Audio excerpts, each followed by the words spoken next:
So, hi, hello everyone. Welcome back to our exam Sarathi batch. Okay, exam Sarathi batch को सभी को welcome है और सभी को जय Jagannath. Good evening all of you. तो आज हम जो है एग्ज़ाम सारथी के 1 by 1 objective types question start करने जा रहे हैं. अगर जो बच्चे न्यू हैं प्लीज़ सब्सक्राइब कर लीजिएगा चैनल को, गायत्री ऑनलाइन क्लासेस को, और मेरे एप्लीकेशन के अंदर भी ज्वाइन कीजिएगा, कॉमर्स स्टूडेंट ऑफ उड़ीसा. उसके अंदर हर एक टॉपिक के ऊपर, हर एक सब्जेक्ट के अंदर डिटेल्स आपको नोट्स के साथ लेक्चर्स मिल जाएंगे. ओके, और ये जो टीचमेट ऐप है उसके अंदर भी कई तरीके के फैसिलिटीज़ है, आप उसमें भी ज्वाइन कर सकते हो. तो यहाँ पे हम आज जो है एग्ज़ाम सारथी बैच का फर्स्ट लेक्चर जो है स्टार्ट करने वाले हैं ऑब्जेक्टिव टाइप्स क्वेश्चंस का. तो now we can see chapter number 1 का. देखिएगा जो भी चैप्टर्स है सारे चैप्टर्स 1 बाय 1 आपको रिवीजन किए जाएंगे. और ऑब्जेक्टिव टाइप्स क्वेश्चन जिससे जो पैटर्न से मैंने आपको बताया था, 1 वर्ड क्वेश्चंस हो गए, एमसीक्यूज हो गए, शॉर्ट क्वेश्चन आंसर्स हो गए, और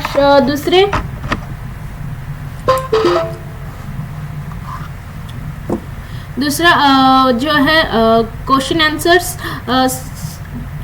2 मार्क्स का, 3 मार्क्स का, और लॉन्ग क्वेश्चन आंसर्स. ये सारी चीज़ें आपको एक्सप्लेनेशन के साथ और नोट्स भी मिल जाएंगे. और यूट्यूब में भी फ़िलहाल कई लेक्चर्स जो है आपको फ्री मिल जाएंगे. सारे के सारे तो नहीं मिल सकते, बट स्टार्टिंग के कुछ लेक्चर्स जो है आपको यूट्यूब के अंदर फ्री मिल जाएंगे. तो प्लीज़ टाइम वेस्ट मत कीजिएगा, एप्लीकेशन को जल्द से जल्द डाउनलोड कीजिए और फैसिलिटीज़ उठाने के लिए कोशिश कीजिएगा. Okay, now we can start. First जो है 1 वर्ड क्वेश्चंस एंड आंसर्स. इसका जो है चैप्टर नंबर 1 से लेकर के चैप्टर नंबर 7 तक हर एक ऑब्जेक्टिव टाइप्स का 20 या फिर 30 क्वेश्चंस उठाए जाएंगे और आपको डेली रिवीजन करवाया जाएगा. मेरे साथ आप रिवीजन कीजिएगा और एग्ज़ाम में भी आप अच्छे से अच्छे मार्क्स स्कोर कर सकते हो ऑब्जेक्टिव टाइप्स क्वेश्चन के साथ. और ये सब्जेक्टिव क्वेश्चन आंसर्स का भी प्रिपरेशन अच्छे से कीजिएगा. तो now we can C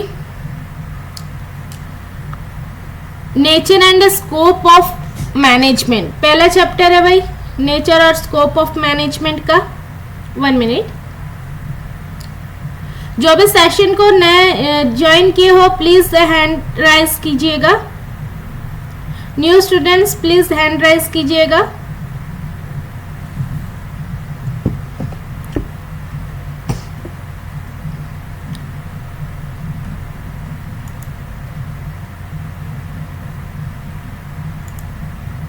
okay, तो अब हम देखेंगे first question.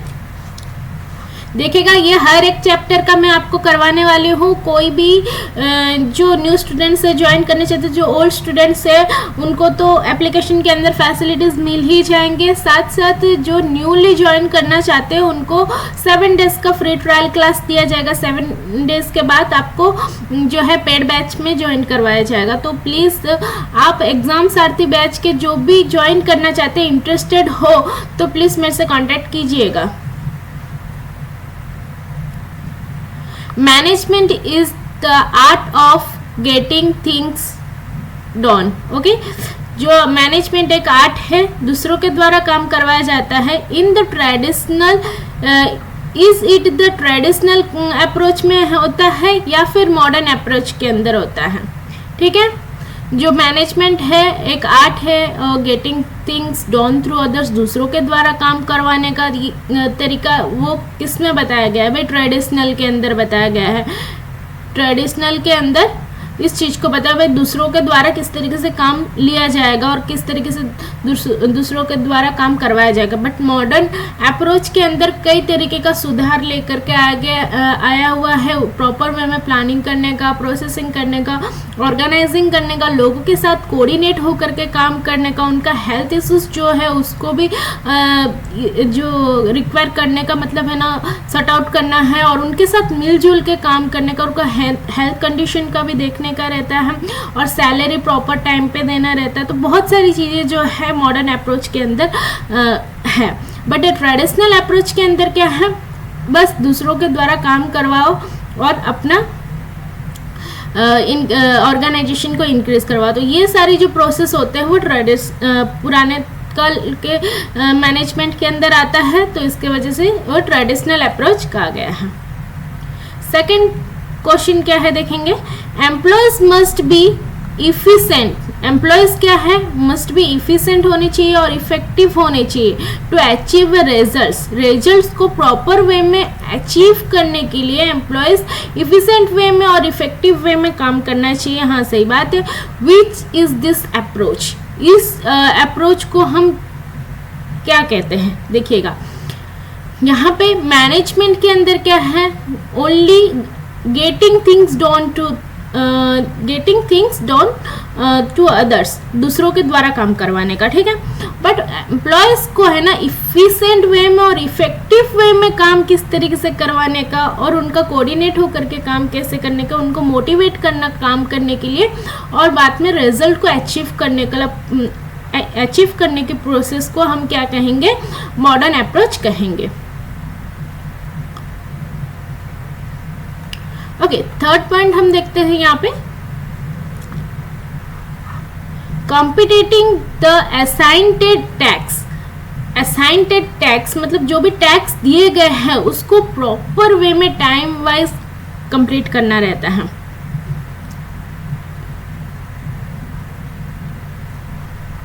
Komal,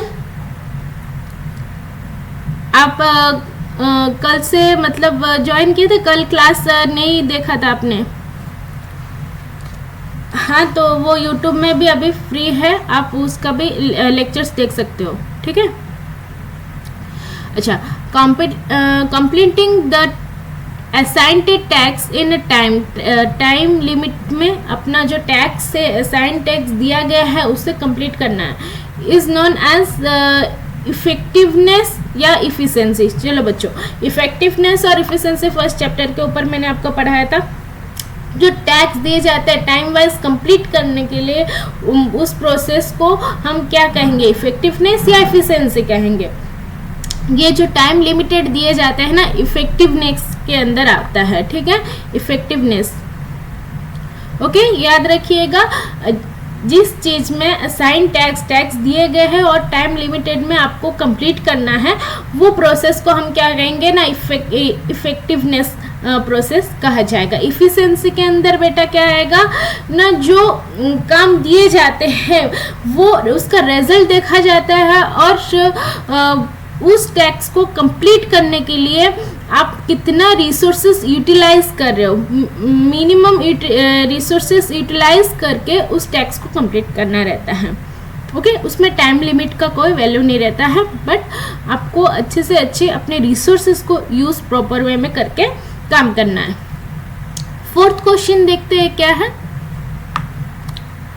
survival and growth. Survival और growth are the part of which business objectives. Survive करना और है ना अपने बिजनेस को ग्रोथ करना, ये दो पॉइंट्स जो है ऑर्गेनाइजेशनल ऑब्जेक्टिव्स के अंदर बताया गया है, ठीक है। याद रखिएगा, सर्वाइवल और ग्रोथ जो है ये दोनों ही पार्ट किसके हैं, बिजनेस ऑब्जेक्टिव्स के अंदर, ऑर्गेनाइजेशनल ऑब्जेक्टिव्स के हैं।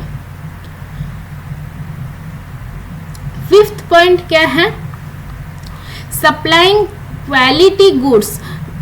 अच्छे क्वालिटी गुड्स सप्लाई कहाँ पे किया जाता है, at the reasonable price. Reasonable price के अंदर सप्लाई करना है, गुड्स प्रॉपर वे में सप्लाई करना है, is a part of which business objectives.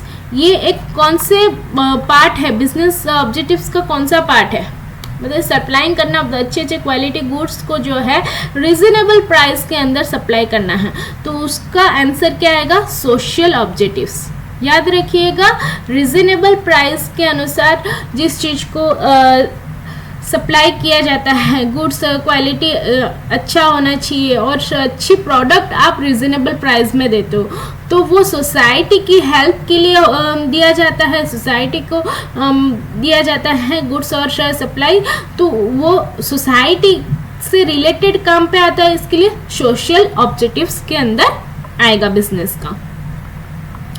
अच्छा, 6th पॉइंट देखेंगे यहाँ पे, getting appropriate salary, salary appropriate salaries आपको मिलते हैं is a part of which objectives.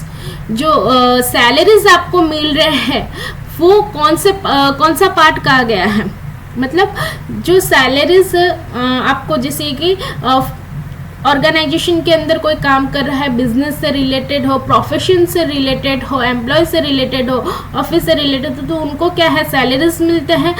तो हर एक चीज़ का ऑब्जेक्टिव्स अलग अलग रहता है। तो यहाँ पे क्या बताया गया भाई, गेटिंग एप्रोप्रिएट सैलरीज जो मिलता है वो ऐसा कौन सा ऑब्जेक्टिव्स है ना, पर्सनल ऑब्जेक्टिव्स कहा जाएगा, क्योंकि किसी को पर्सनली सैलरीज जरूरी रहता है तो वो उसका पर्सनल ऑब्जेक्टिव्स के अंदर जाएगा। देखिएगा बिजनेस ऑब्जेक्टिव्स के अंदर organisational objective, social objective, personal objectives, उसको अंदर ही अंदर बहुत सारे डिटेल्स दिए गए। ये ऑब्जेक्टिव्स के ऊपर है ना, बिजनेस ऑब्जेक्टिव्स के ऊपर लॉन्ग क्वेश्चन आंसर्स भी आ सकते हैं। 7 क्वेश्चन यहाँ पे हम देखेंगे, is management A science, management क्या एक साइंस है, या management is a science also और आर्ट ऑल्सो। तो उस चीज को हम क्या कहेंगे, इन एग्जैक्ट साइंस, साइंस से रिलेटेड रहता है। हाँ, मैनेजमेंट साइंस से रिलेटेड रहता है, बट पूरा पूरी साइंस नहीं होता है, या फिर पूरा पूरी आर्ट नहीं होता। आर्ट से और साइंस से दोनों से रिलेटेड रहता है, इसके वजह से हम उस चीज को क्या कहते हैं, इन एग्जैक्ट ये science. Okay, in exact science. 8 question,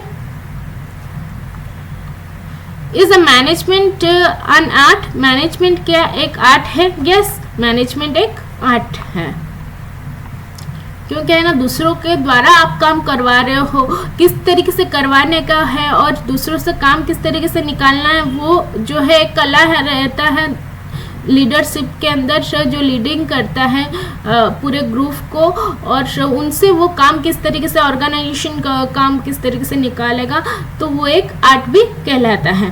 तो मैनेजमेंट क्या है, साइंस से भी रिलेटेड है और आर्ट से भी रिलेटेड है।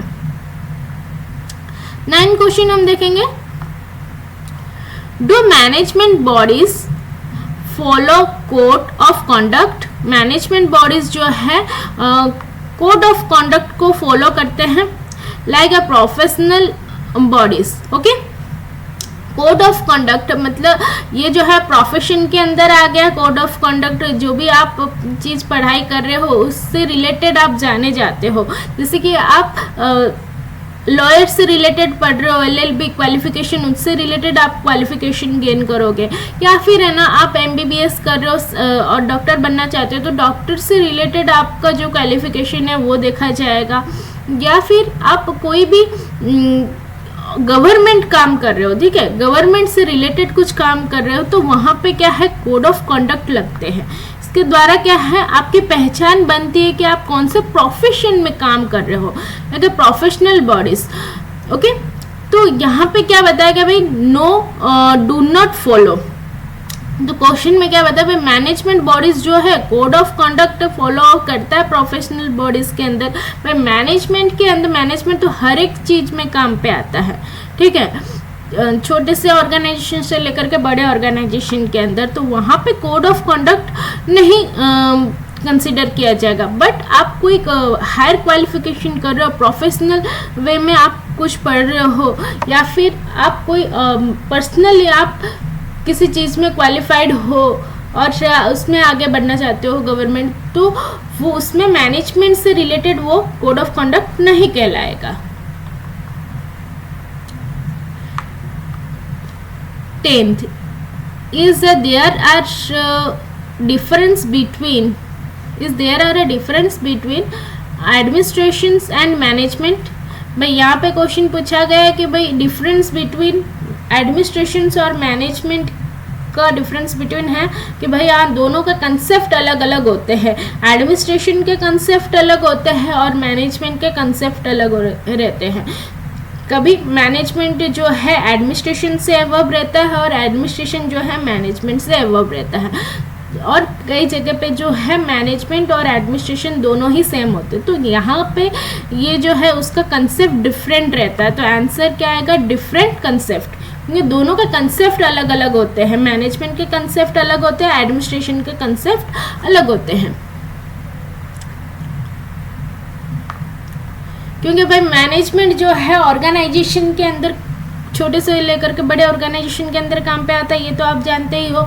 एडमिनिस्ट्रेशन क्या है, जिस डिपार्टमेंट से रिलेटेड आप काम कर रहे हो उसी रिलेटेड ही आपको नॉलेज गेन करना है और उसी रिलेटेड ही आपको रूल्स और रेगुलेशंस फॉलो ऑफ करने हैं, उससे ज़्यादा नहीं।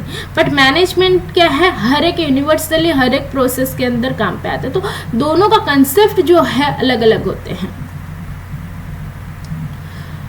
How many boards labels of management are followed. अच्छा, यहाँ पे पूछा है भाई कितने board of label of management है। हमारा तो 3 ही लेबल है।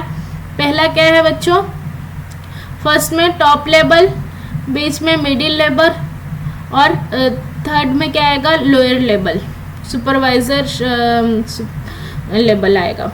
Okay, top level, middle level और लोअर लेवल, ये तीनों लेवल आते हैं। तो यहाँ पे क्या आएगा, आंसर 3।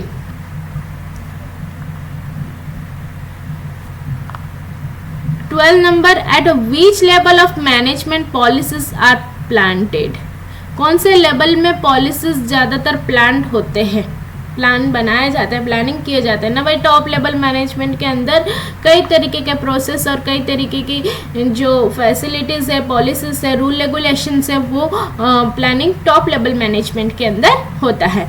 कभी भी आपको ये क्वेश्चन पूछा जाए तो आपको आंसर देना है भाई कहाँ पे रूल्स और रेगुलेशन पॉलिसीज बनते हैं, मैनेजमेंट के पॉलिसीज और प्लान्स बनते हैं ना, टॉप लेवल मैनेजमेंट के अंदर बनते हैं। फिर वो सब जो है मिडिल लेवल और लोअर लेवल को मानना पड़ता है।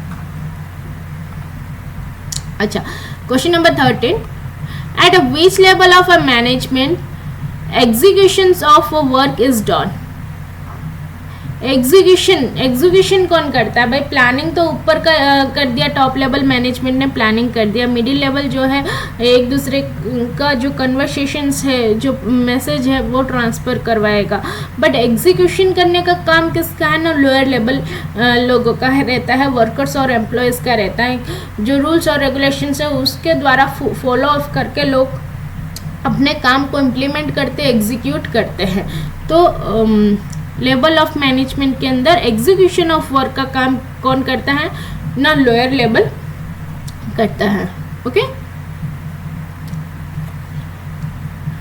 14, at which level of a management interpretations of policies take place. Okay, कौन से लेवल के अंदर पॉलिसीज जो है इंटरप्रिटेशंस पॉलिसीज टेकन प्लेस। देखिएगा, टॉप लेवल मैनेजमेंट ने तो अपना पॉलिसीज बना दिया, बट है ना उस रूल्स और रेगुलेशंस को प्रॉपर वे में इंटरप्रिटेशन का काम कौन करता है ना, मिडिल लेवल मैनेजमेंट करता है।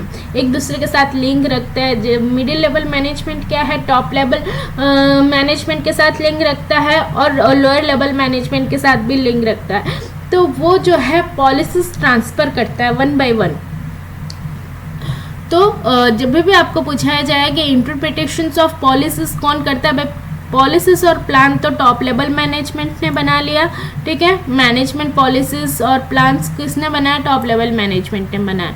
और लोअर लेवल के अंदर क्या होता है, एग्जीक्यूशंस ऑफ वर्क को प्रॉपर वे में एग्जीक्यूट करने का काम लोअर लेवल का रहता है। और मैसेज जो है, पॉलिसीज जो है, रूल्स रेगुलेशन इंटरप्रिटेशन का काम कौन करता है ना, मिडिल लेवल मैनेजमेंट करता है। ओके, याद रखिएगा ये 3 interpretations of policies. 15, state the level of management of A supervisor. अच्छा, यहाँ पे जो है लेवल ऑफ मैनेजमेंट के अंदर सुपरवाइजर को क्या हम कहेंगे, लोअर और ऑपरेटिंग लेवल, क्योंकि ऑपरेटिंग करने का काम कौन है, लोअर लेवल ही करता है। हर एक चीज़ का इम्प्लीमेंटेशंस कहाँ पे होता है ना, एम्प्लॉयज़ के द्वारा होता है। जैसे कि आप कोई स्कूल में पढ़ रहे हो, आप स्टूडेंट्स हो, ओके, तो आपको टीचर्स पढ़ा रहे हैं तो वो पढ़ाने का काम कौन करवा रहे हैं, इम्प्लीमेंट करने का काम कौन करवा रहे हैं, ना टीचर्स करवा रहे हैं। ओके, आपको सही तरीके से ज्ञान दे रहे हैं और अच्छे से अच्छे मार्क्स किस तरीके से स्कोर करोगे उसके ऊपर बताते हैं। टॉप लेवल मैनेजमेंट के अंदर कौन काम करता है ना, प्रिंसिपल्स करते हैं। स्कूल के प्रिंसिपल जो है टॉप लेवल मैनेजमेंट के अंदर काम करते हैं, क्योंकि वो रूल्स और रेगुलेशंस स्कूल्स के जो है वो बनाते हैं और उसको फॉलो ऑफ करते हैं। ठीक है, टीचर्स और स्टूडेंट्स का काम क्या है ना, जो भी टीचर्स पढ़ा रहे हैं उसको प्रॉपर वे में ध्यान से सुनने का। अच्छा, तो यहाँ पे हमने 15 क्वेश्चन कंप्लीट कर लिए। इसमें देखो टोटल 20 क्वेश्चंस हैं। हर एक चैप्टर का मैं इस तरीके से 20 क्वेश्चंस या फिर है ना, इसके बाद जो है 1 वर्ड क्वेश्चन के सारे चैप्टर कंप्लीट होने के बाद MCQs ऑब्जेक्टिव टाइप्स क्वेश्चंस अभी रेगुलर आपके रहेंगे। आप यूट्यूब में ज्वाइन कीजिए। जो भी सब्सक्राइब नहीं किए तो प्लीज़ सब्सक्राइब कर लीजिएगा चैनल को, और एप्लीकेशन के अंदर जो ज्वाइन किए हैं और न्यू बैचेस के जो भी स्टूडेंट्स आए हैं अभी न्यूली ज्वाइन किए हैं, तो प्लीज़ 7 डेज ट्रायल के बाद आपको अगर क्लास अच्छा लगे तो आप पेड बैच में भी जा सकते हैं। When a series of activities are undertaken to the get the things done, it is called, जो सीरीज ऑफ एक्टिविटीज़, अलग अलग प्रकार के एक्टिविटीज़ जो होते हैं ना, वो सही तरीके से कौन करते हैं ना, काम प्रॉपर वे में कौन करवाता है, process, by the process. Organising करने के बाद आप प्रोसेसली उस काम को करते हैं। ओके, सीरीज ऑफ एक्टिविटीज़, कई तरीके के एक्टिविटीज़ जो है जो काम करवाने का रहता है उस चीज़ को हम क्या कहेंगे, प्रोसेस वाइज काम किया जाता है। कोई भी ऑर्गेनाइजेशन हो, एक ऑर्गेनाइजेशन के अंदर 1 by 1 प्रोसेस के द्वारा काम करवाया जाता है। 17 when work is performed with minimum cost, जो वर्क है मिनिमम कॉस्ट के अंदर परफॉर्म किया जाएगा, it is called minimum cost, मतलब कम से कम कॉस्ट के अंदर काम करवाया जाएगा, तो उस चीज को हम क्या कहेंगे, इफिशिएंसी। क्योंकि मिनिमम यूटिलाइजेशन ऑफ रिसोर्सेस और मिनिमम कॉस्ट के अंदर काम जो किया जाता है वो इफिशिएंसी का कहा गया है। ठीक है, देखो ये जो शॉर्ट वर्ड क्वेश्चन है ना, वो कम से कम तो आते हैं, बट है ना आपको प्रॉपर वे में क्वेश्चन समझना है कि भाई पूछा क्या गया है और हमें आंसर क्या देना है। नेम द कैरेक्टरिस्टिक्स, कैरेक्टरिस्टिक्स के नाम बताने हैं of management when activities are achieved as per the changed environment. Environment जो है चेंजेस आते हैं, एनवायरनमेंट के अंदर जो चेंजेस आते हैं तो कौन से एक्टिविटीज़ प्रॉपर वे में किया जाएगा, डायनामिक। ओके, डायनामिक वे में किए जाते हैं, क्योंकि डायनामिक में क्या है, हर एक फंक्शंस है, planning, organising, staffing, directing, controlling, जो 5 मेन फंक्शंस हैं, मैनेजनल फंक्शंस, उसको लेकर के सारे एक्टिविटीज़ करवाते हैं। तो यहाँ पे क्या पूछा गया, भाई मैनेजमेंट का क्या कैरेक्टरिस्टिक्स है और क्या एक्टिविटीज़ है जो यहाँ एनवायरनमेंट वाइज चेंजेस होता है। हमारा जो ऑर्गेनाइजेशन का मेन फंक्शंस होता है, हमारा बार बार एनवायरनमेंट को लेकर के चेंजेस होता रहता है। ठीक है, एक जैसा नहीं रहता है और उसमें चेंजेस आते रहते हैं, एनवायरनमेंट वाइज चेंजेस होते हैं, तो उस प्रोसेस को हम क्या कहेंगे, डायनेमिक प्रोसेस कहा जाएगा। Okay, 19 question, name the characteristics which states that management can be failed not seen. Okay, यहाँ पे ऐसे कौन से कैरेक्टरिस्टिक्स हैं जो मैनेजमेंट को प्रॉपर वे में फेल्ड करता है। देखो मैनेजमेंट तो हर एक ऑर्गेनाइजेशन में है और मैनेजमेंट को हम देख नहीं सकते पर महसूस कर सकते। अगर आपने सही तरीके से प्रॉपर वे में मैनेजमेंट किया है तो यहाँ पे देखो पूछा गया कि management can be felt not seen, मतलब रहता तो है, हर एक ऑर्गेनाइजेशन के अंदर रहता है बट वो दिखता नहीं है। अगर आपने प्रॉपर वे में काम किया है तो मैनेजमेंट अगर आपने सही तरीके से किया तो उसका सक्सेस भी उसी तरीके से होगा। आप अपने गोल को अचीव कर पाओगे। तो उस प्रोसेस को हम क्या कहेंगे, इंटेंजिबल। मैनेजमेंट क्या है, एक इंटेंजिबल प्रोसेस है भाई, दिखता तो नहीं है बट हर किसी के अंदर रहता है। जैसे कि अभी आप 10th या 11th ये 10th या 12th के एग्ज़ाम्स देने जा रहे हैं जो बच्चे, उनको क्या है, उनके चैप्टर्स के वाइज उनको पढ़ाई करना पड़ता है, उनके जो भी सब्जेक्ट्स है उससे रिलेटेड उनको पढ़ाई करना पड़ता है। और कोर्स इम्प्लीमेंट कैसे होगा, जब आप अच्छी तरीके से पढ़ाई करोगे। अगर आपने अच्छी तरीके से पढ़ाई नहीं किया तो कोर्स जो है सही तरीके से नहीं आएगा, बट आपने अच्छी तरीके से इम्प्लीमेंट किया है तो आपको कोर्स भी अच्छा आएगा। मैनेजमेंट आपने अपने पढ़ाई टाइम टेबल के अनुसार अच्छे से टाइम से पढ़ाई किया है, रिवीजन किया है टाइम वाइज, तो आप क्या है एग्ज़ाम के अंदर अच्छे स्कोर कर पाओगे। बट मैनेजमेंट आपने प्रॉपर वे से किया, आपको दिखा नहीं, बट इम्प्लीमेंट जब होगा अपने काम के द्वारा, रिजल्ट अच्छा, रिजल्ट गुड रिजल्ट आया, तो आप मान लीजिए कि मैनेजमेंट आपने प्रॉपर वे में किया। तो वो इंटेंजिबल प्रोसेस से टेंजिबल प्रोसेस नहीं है, ठीक है। 20 question, the management objectives of earning profit. Profit proper way में अर्निंग कैसे किया जाता है, is a part of management. क्या है, ऑब्जेक्टिव से, ठीक है, ऑब्जेक्टिव्स को लेकर के हम काम करते हैं और अर्निंग प्रॉफिट अर्निंग करने के लिए हम काम करते हैं। तो वो क्या है, कौन से ऑब्जेक्टिव्स क्या आएंगे, ऑर्गेनाइजेशनल ऑब्जेक्टिव्स, क्योंकि ऑर्गेनाइजेशन को ग्रोथ करने के लिए, हमें प्रॉफिट इंक्रीज करने के लिए हम काम करते हैं, तो वो क्या है ऑर्गेनाइजेशनल ऑब्जेक्टिव्स के अंदर आएंगे। तो हमने आज जो है 20 क्वेश्चन डिस्कशन किए चैप्टर नंबर 1 के, ओके, 1 वर्ड क्वेश्चन आंसर। जो भी बच्चे न्यू हैं प्लीज़ मेरे चैनल को सब्सक्राइब कर लीजिएगा। यूट्यूब के अंदर भी अभी थोड़े दिन के लिए फ्री रहेगा, तो आप उस चीज़ का फैसिलिटीज़ उठा सकते हो, और एप्लीकेशंस के अंदर पूरे मिल जाएंगे लेक्चर्स के साथ PDF। जो चाहते हैं हार्ड कॉपी भी जिसको चाहिए तो प्लीज़ मेरे से कांटेक्ट कीजिएगा, ठीक है। Thank you all of you, have a good day, take care all of you.